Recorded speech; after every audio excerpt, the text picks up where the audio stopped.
What SpaceX did to aerospace, what Anduril did to defense, no one has done to energy. If you look at the energy industry, it is this kind of sad combination of the largest and least innovative companies in the economy. The most valuable asset of the company is the team. Companies are just a bunch of people sitting in a room, welding things and clicking keys on keyboards. And if you don't have the best damn people in that room, you're just gonna lose. You've never heard someone say, I love my power company. And we gotta change that. If you're listening to this and you wanna do the best work of your career with the smartest people you've ever worked with, you won't find a place where you'll be pushed by your peers in the way you will at Base. Last time we talked, you raised a $200 million Series B, led by Addition.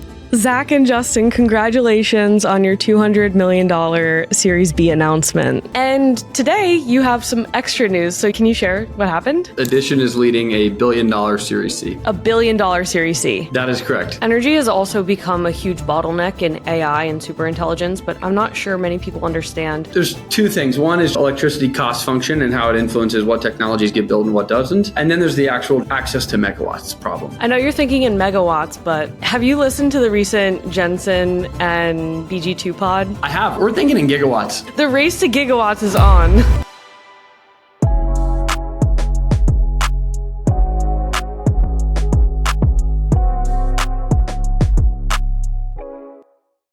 Zach, welcome back to Sorcery. Thank you, Molly. It's good to be back. Thanks for having me at your new factory.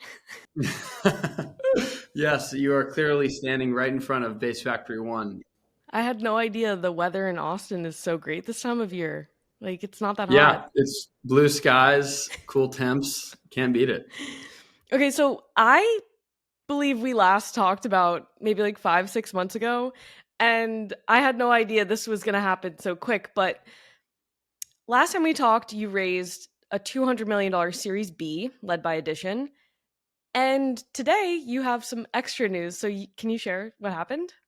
Yes, Addition is leading a $1 billion Series C. $1 billion Series C. That is correct. Yes. Okay. $1 billion. $1 billion. How did this happen? How did you guys raise so much capital in such a short period of time? So I'll say a couple of things. The round is led by Addition. All of our existing major investors are reinvesting. So Thrive, our earliest backer, Valor, who led our Series A, Altimeter, Andreessen Horowitz, Lightspeed, Elad Gil, a number of other firms that have been on the cap table and investing in every round. And then we're adding other firms to the cap table as part of the round. So Ribbit, CapitalG, Bond, Spark, Glade Brook, Positive Sum, and Lowercarbon, Avenir, a bunch of other firms that share our kind of long-term orientation and conviction for this opportunity.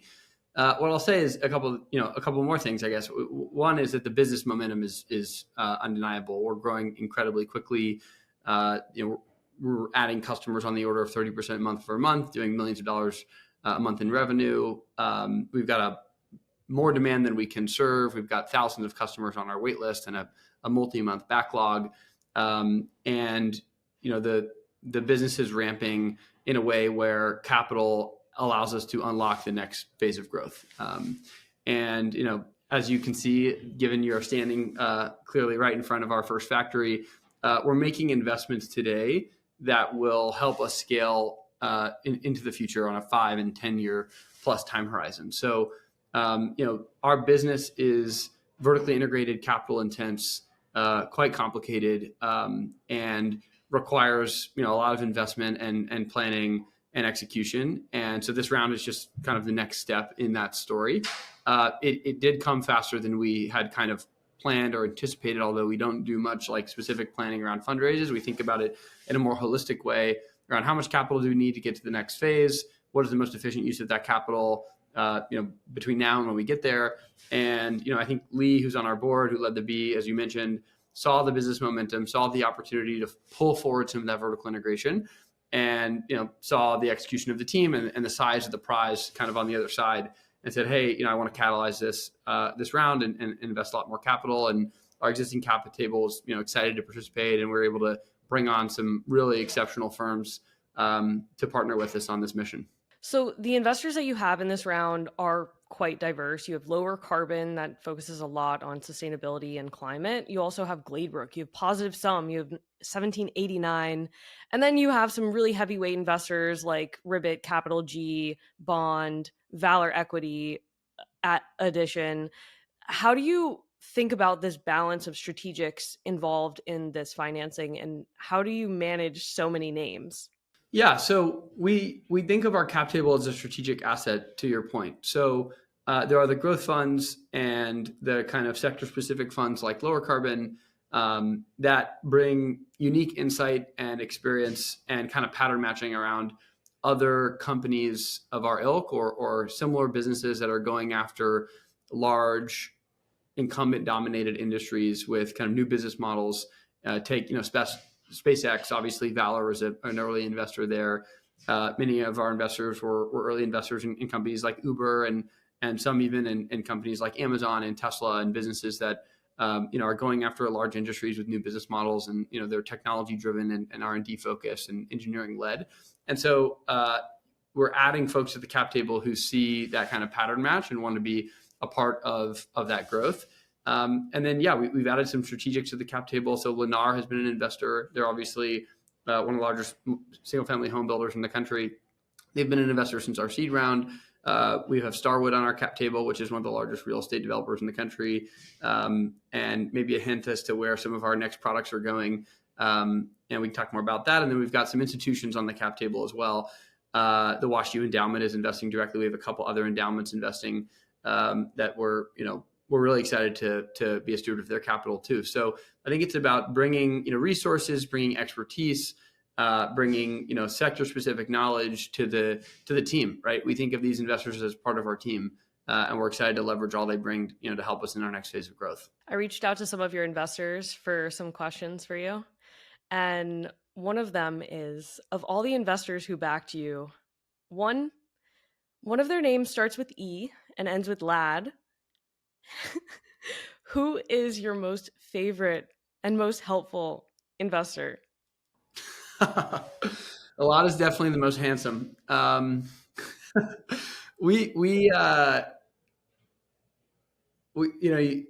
can't pick favorites here. We spend a lot of time with our board, Valor and Addition. The Addition team is, I think the board members and the people who lead these firms, Lee in the case of Addition and Antonio in the case of Valor, get a lot of the public recognition, but their teams are incredibly strong. So Roshni and Todd at Addition and John Shulkin and Anna at Valor and the rest of their team, they've got incredibly talented people that have seen, like I said, businesses like this. They know how to help us. They know what problems we're going to face. And they're incredibly good. I mean, Valor had a team of people down in our office for a couple of months helping us work on some of our deployment factory scaling problems in the early days, and they were extremely helpful. Addition has been really involved in our regulated utility business, which is becoming a larger and larger focus for the company. So super grateful to have both those firms on our board. Obviously very grateful to have Elad on the cap table. He's certainly one of our favorites too. Elad is an interesting, great guy to have on the cap table. Another question that we have from one of your investors, it's Eric at Altimeter. And so he mentioned that Base has a refreshingly blue collar culture. Can you tell us more about the phrase chop wood, carry water? And what does it mean embodying that and other mantras within the culture? Yeah, it's the concept that there's no job too small. And we get up every day, we come to the office and we get to work, and we show up early, we stay late, we do the little things. We don't sit around thinking about strategy and pontificating. Basically, we just get to work. And I mean, you can literally see it happening behind me. These are not paid actors. This is our HQ. This is the middle of the office where, until we move all of our stuff into Base Factory 1, where you're standing in front of, we're just doing a bunch of the assembly of our test modules, literally right behind me right now. So we get our hands dirty. All of our leaders are ICs. I'm still doing IC work all the time, every day today. And we take a lot of pride in that. And I think, one thing to think about here is if you look at our leadership team, so to speak, it's basically the first 5 people at the company. And so these were the only ICs, right? They weren't hired managers to go build teams to do the work. These people did the work, right? So our first hire, Jared Green, was our head of software. He came from, he led the laser topology team at SpaceX, the team that built the mesh that connects all the satellites in space. He's our first software engineer. He wrote the first line of code at Base. He's our head of software, right? Our head of deployments, Dana Paz, who was a manufacturing engineer at Anduril, leads all of our deployments efforts. Like the first batteries were installed by Dana. They weren't installed by people that Dana hired, right? So Cole Jones, our head of go-to-market, he ran go-to-market at Starlink. The first customers, like I vividly remember Cole and I getting in the car, driving out to Round Rock, knocking on doors and trying to convince people to be our first customers when we had, no product, no revenue, no customers, nothing to show for. By the way, I wouldn't recommend knocking on random doors in Texas because you get some particularly aggressive people. But it is an interesting learning experience. So, I think we have a team of doers and people who are really not afraid to get their hands dirty, not afraid to do IC work, and it's a really good example to set, as we continue to scale the team.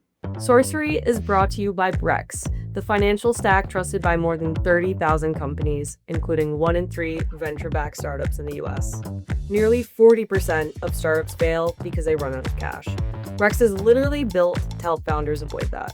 Unlike traditional banks that let your money sit idle, chipping away at it with fees, Brex is designed to help you spend smarter and move faster. Their all-in-one solution combines checking, treasury, and FDIC protection into one powerful account. You can send and receive money globally at lightning speeds, get 20 times the standard FDIC coverage through their partner banks, and even high yield from day one. With same-day and even same-hour liquidity, access your funds anytime. Companies like Scale AI, DoorDash, ServiceTitan, Hims, Anthropic, Flexport, Robinhood, and Plaid trust and use Brex. Start today at brex.com/sorcery. That's BREX.com/sorcery. Talking about your founding team and founding the company, you were at Thrive, you've worked across finance, and then you and Justin came together through his time at Anduril. Can you talk a little bit more about how you guys came together, how you got conviction on this? I know we already talked about this in our first podcast together, and you guys have a really great explanation, but could you share more about how you came together and the opportunity that you saw? Yeah. So, I'd been studying this kind of energy paradigm shift for, 3 to 4 years prior. So I'd started my career at Blackstone, a big private equity firm in New York, and I had kind of looked at opportunities in the space there. And then at Thrive, I kind of picked the thesis back up and started studying the battery value chain. And the way I would describe the paradigm shift very simply is the last 5 decades of energy have been defined by coal and then natural gas. And the next 5 decades of energy will be defined by solar and battery storage. And by the way, it has nothing to do with ESG or climate change or anything like that. It has everything to do with cost, right? So the lowest marginal cost way to add a watt to the grid, to add a megawatt, will be solar and storage. And that kind of clicked with me in 2018, 2019 when I was at Blackstone and really stuck with me. And then when I was at Thrive, we made large investments in SpaceX and in Anduril, and I got to see those companies from up close. And it was a pattern match. It was like, oh, wow. What SpaceX did to aerospace, what Anduril did to defense, no one has done to energy, right? If you look at the energy industry, it is this kind of sad combination of the largest and least innovative companies in the economy. They're not engineering led, they're not tech focused, they're not R&D driven. And when I met Justin, I realized this is the person I was looking for to kind of partner with me and go build the kind of SpaceX of energy. And so after we met as part of the Anduril diligence process, I went down to do a factory tour and Justin was my tour guide. And we spent all day hanging out. We became friends and we started texting and chatting and throwing ideas back and forth. And I called him one day and I said, hey, I've got a pretty crazy idea to go build the SpaceX of energy and I need a co-founder. Are you interested? And he was like, yeah, I'm interested. Let's chat. And so we spent the next 3-4 months kind of running down the opportunity. And then from the day we started the company, our number one focus, not kind of number one focus, the number one focus was the team. Like the most valuable asset of the company is the team. Companies are just a bunch of people sitting in a room, welding things and clicking keys on keyboards. And if you don't have the best damn people in that room, you're just going to lose. And so we have put an incredible amount of time and effort into recruiting, right? So we talked a little about our early team. We talked about our head of software, Jared, who came from Starlink, our head of go-to-market, Cole, who also came from Starlink, Dana, our head of deployments, who came from Anduril, our head of hardware, Dino, led Powerwall engineering at Tesla. He was there for 13 years. His team designed the Powerwall 3. Our head of manufacturing led Model 3 battery manufacturing at Tesla. Our head of supply chain led procurement at SpaceX for 10 years. So we've got just incredible players all over the field. And we spend a lot of time with them. We spend a lot of time trying to communicate to them the mission, the vision, the strategy, getting them really excited about what we're doing. And that makes for a really strong culture, right? Because you have people here who are the best at what they do. They're incredibly intelligent. They respond really well to being challenged and being pushed. And so they just really build on each other when they get here.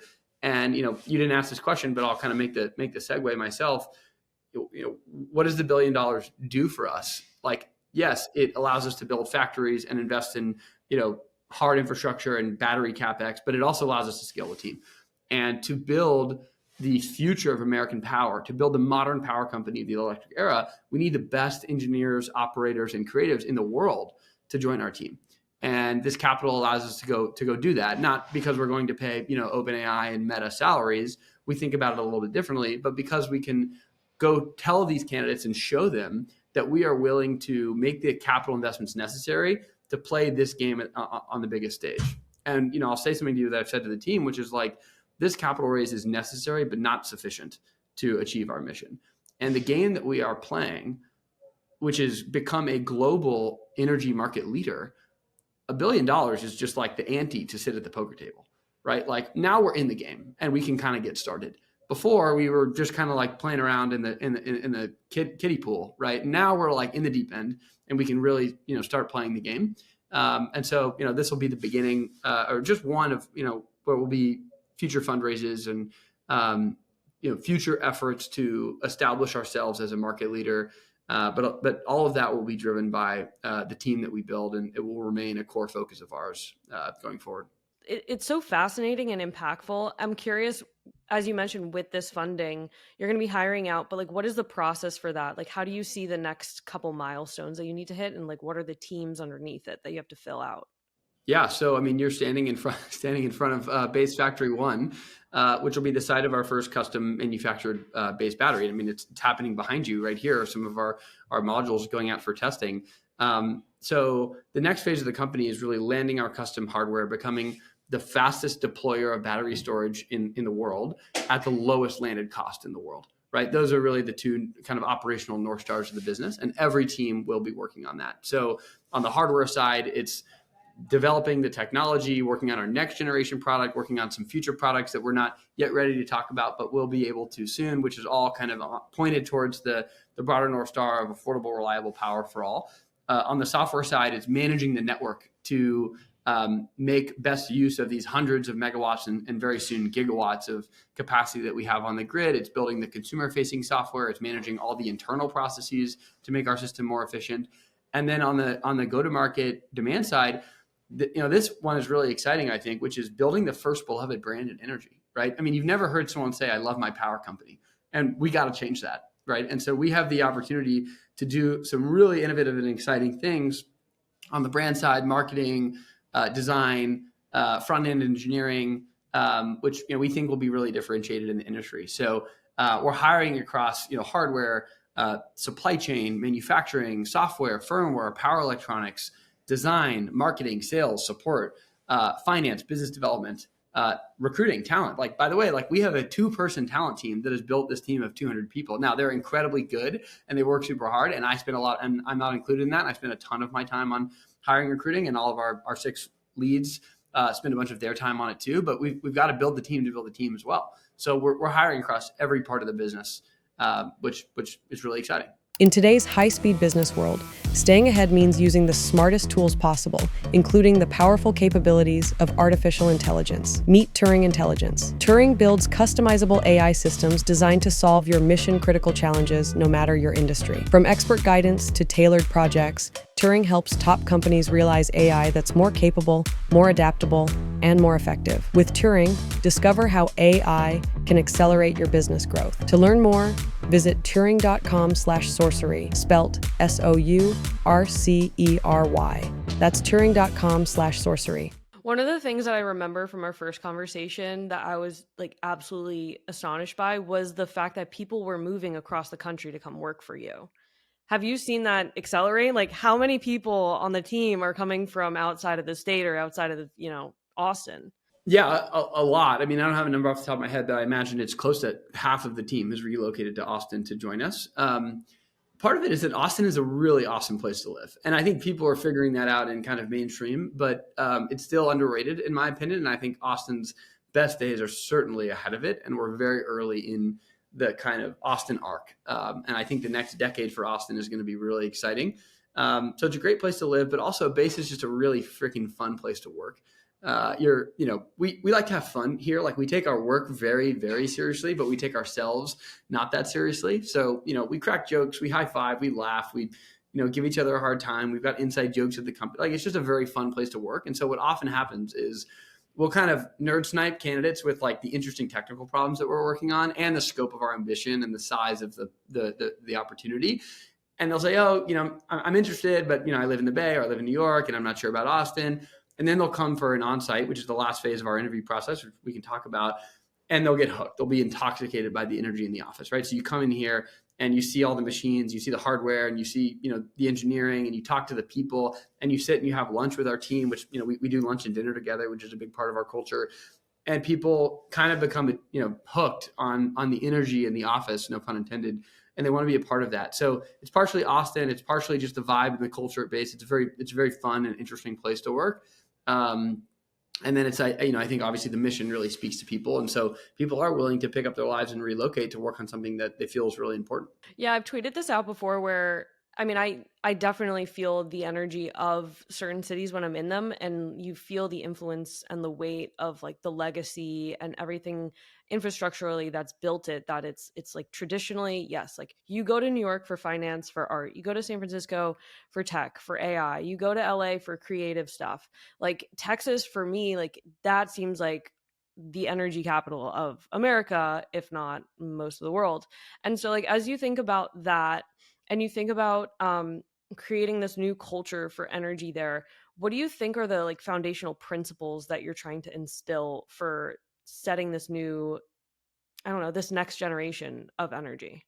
I think it's that you can do really ambitious things, and you can work on large scale projects, and you can build factories, and you can, bring new products to market with unique business models, and you can take risk and you can win.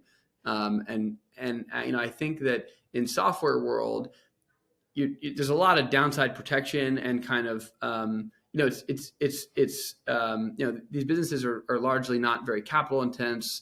And you often see, founders start a company and they try something that doesn't work, and they start another company, try something that doesn't work. And then, I think that's less prevalent in capital intense hardware manufacturing operate. Like it takes 10 years to get the business off the ground, right? Like we've had a nice, 2.5-year run to get started, but like this is still like the opener to the main event, right? Like we're just getting started, and to build something at scale in the energy industry. And, we talked about the $1 billion ante, right? To like actually play in the large, kind of on the biggest stage. It takes a bunch of time and a bunch of capital and a bunch of, damn hard work. And so I think that, that mindset of like taking big swings, doing it in an analytically rigorous way, and having that belief that like we can shape the world around us, and we can build, the grid of the future and the country that we want to live in.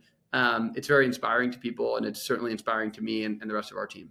Energy has also become a huge bottleneck in AI and superintelligence, but I'm not sure many people understand. Like that's become a headline topic. It's a huge topic. It's intense. Like it is a huge constraint, but I'm not sure many people understand it on the consumer level. Could you break down more of like what's happening on the ground and with your customers?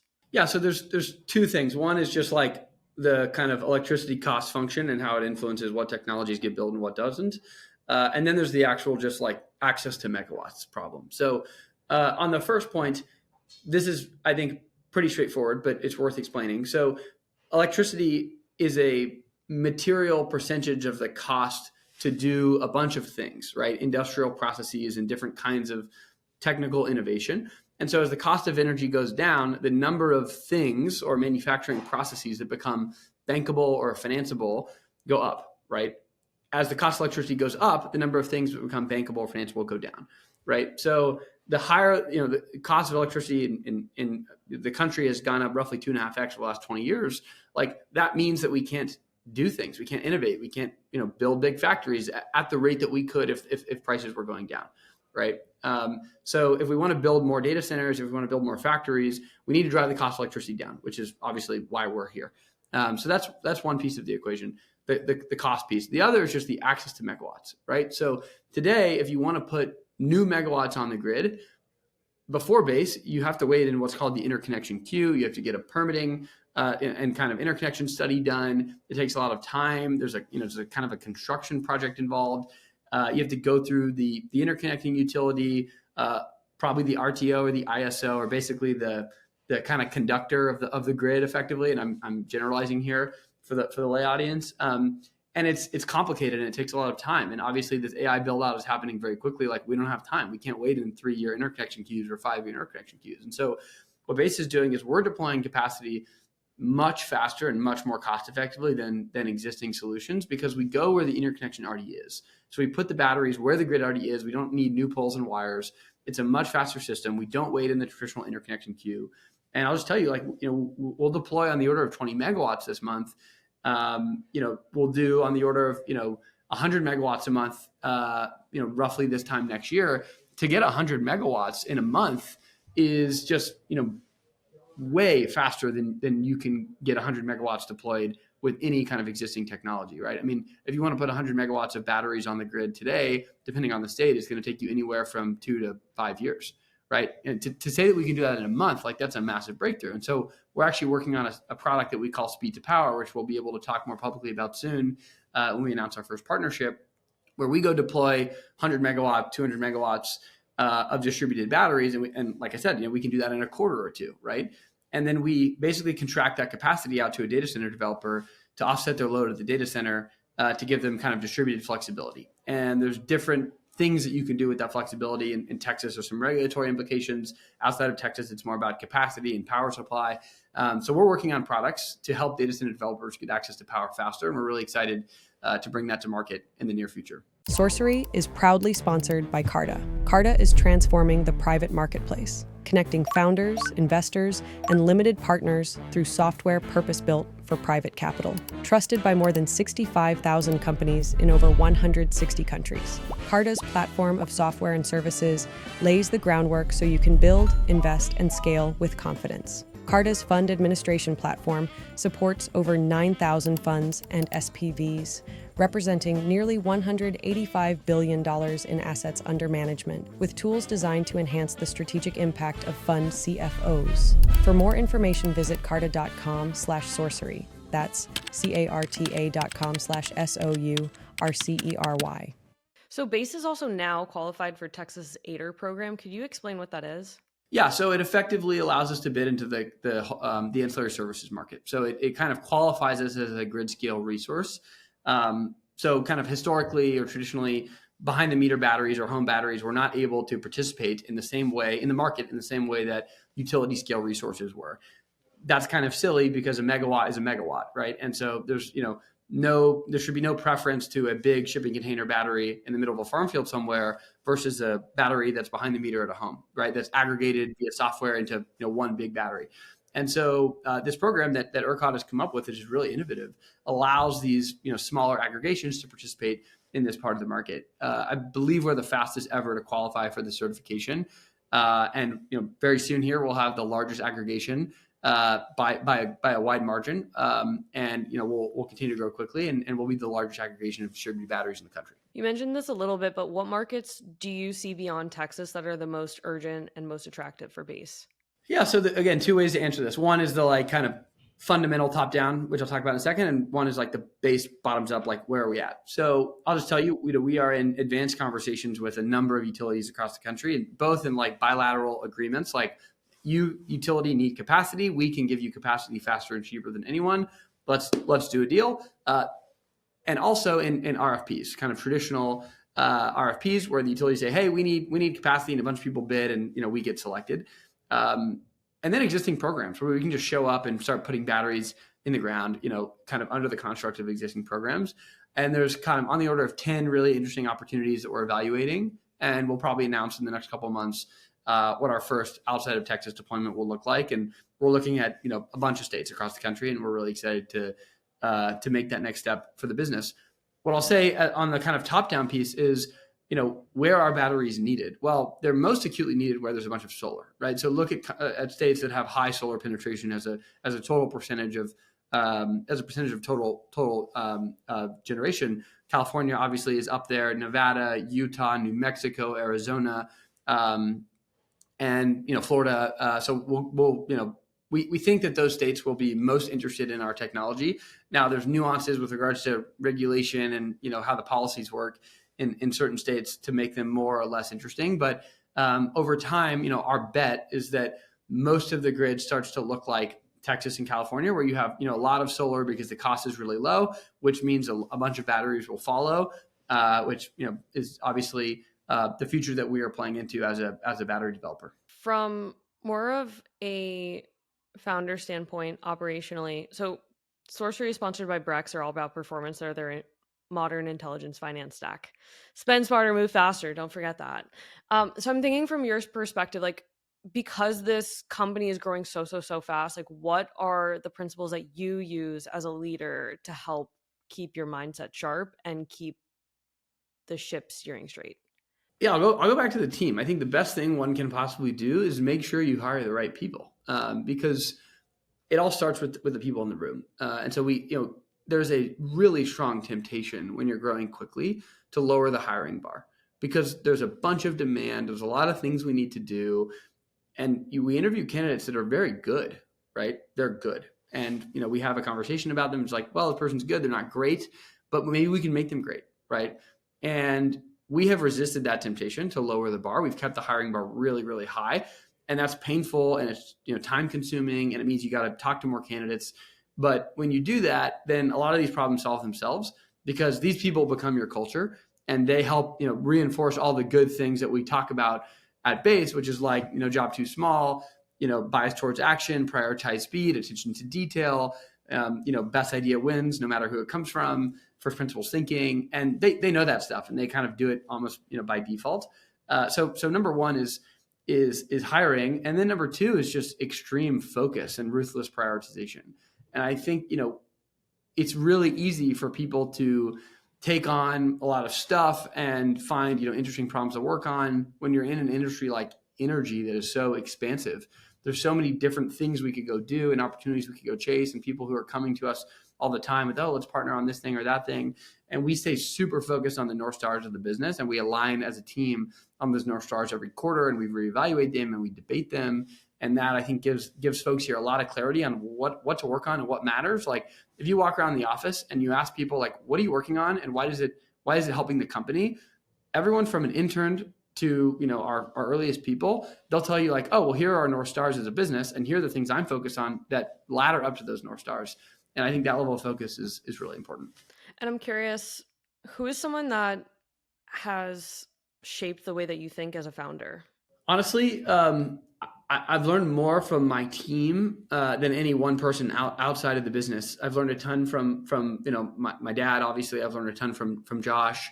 I've learned a ton from just admiring and kind of analyzing and observing other CEOs and founders throughout history, or folks that are operating today. But the strongest learnings have come from Justin and Jared and Dana and Cole and Dino and the rest of our team here. We've got some incredibly talented operators that have lots of experience, right? They've scaled businesses from small to big. They've worked on, safety critical systems. They've run massive, 100-person teams. And we're in the trenches together every day. And so the feedback loops are really tight. And, we're constantly, I think we have a very flat culture. Like, my desk looks like the intern's desk. I park where the intern parks. Like, we don't have a shiny corner office thing where, like, I sit and eat the same lunch with the same people at the same picnic table in the backyard, right? And so do all of our leaders. And so we have this very kind of like, year out of college engineer. I say something dumb in a meeting, like that engineer calls me out and they're like, Zach, you're wrong. This is why. I'm like, okay, great. Thank you for, so I'm learning a ton from the team here, because we just have like a lot of trust, a lot of fluid communication. And so, I'm very grateful to work with the group that I work with. And I tell you, if you're listening to this and you want to do the best work of your career with the smartest people you've ever worked with, you won't find a place where you'll be pushed by your peers in the way you will at Base. And they're smart, they're capable, and they're going to help get the best out of you. And they've certainly gotten the best out of me. And I hope to continue to improve with them and for them. Well, you've sold me. I have FOMO now. It sounds like an amazing culture. Yeah, I mean, you're already down here in Austin standing in front of our factory. So, we've got open jobs on the website. I don't know how Brex will feel about you shutting down the pod, but, we can Maybe we can collaborate. Maybe we can have a Base Brex pod. Okay, so as we wrap up, I want to know, what are you most looking forward to? This is like a crazy question because, again, like when we first talked, This was only like 6 months ago. Did you know, by the way, on Carta, like the median time to raise for a Series B to a Series C is 18 to 24 months? You did that in 6. So between that, you're moving at hyperscale. So I'm really curious, like, what are you most looking forward to maybe in the next 6 months?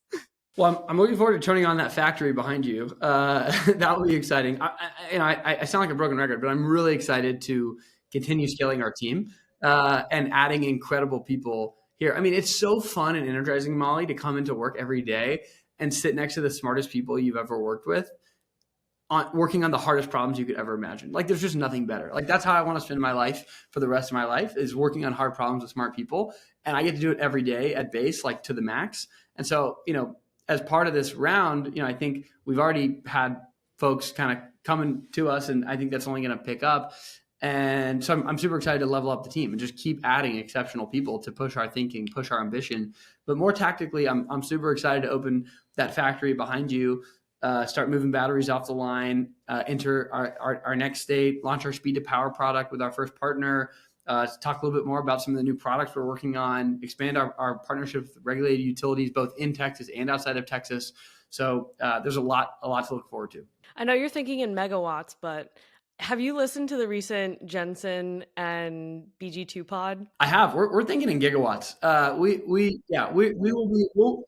The race to gigawatts is on Very soon. I mean, I don't know who the fastest developer ever to a gigawatt is, but we're going to challenge that pace, and we'll be adding gigawatts on an annual basis in the very near future. Yeah, I think CalShe should actually make a market on that. That's a good idea. Yeah, please, Tarek. Make the market. How fast does base get to a gigawatt? I'd love to bet on that. You will be exempt. I know for a fact that's not gonna fly, but I don't know. And I think I won't be able to trade on that one either. Take the under at your risk. I'll take the under. Well, it was a pleasure to have you on. Congrats again. I'm excited to have you back on in another 6 months, maybe sooner. Maybe I'll come to the factory and tour it and make some fun videos there. I love factory tours. That'd be great. Thanks for having me, Molly. Really fun. Hey, it's Molly. If you enjoy our interviews, check out our newsletter, sorcery.vc, where we deliver a once-a-week top deals and tech headlines email, and also go deeper on our podcast interviews. Subscribe to Sorcery today. And don't forget to subscribe to the podcast on YouTube, Spotify, Apple, or wherever you listen. Link in description to sign up.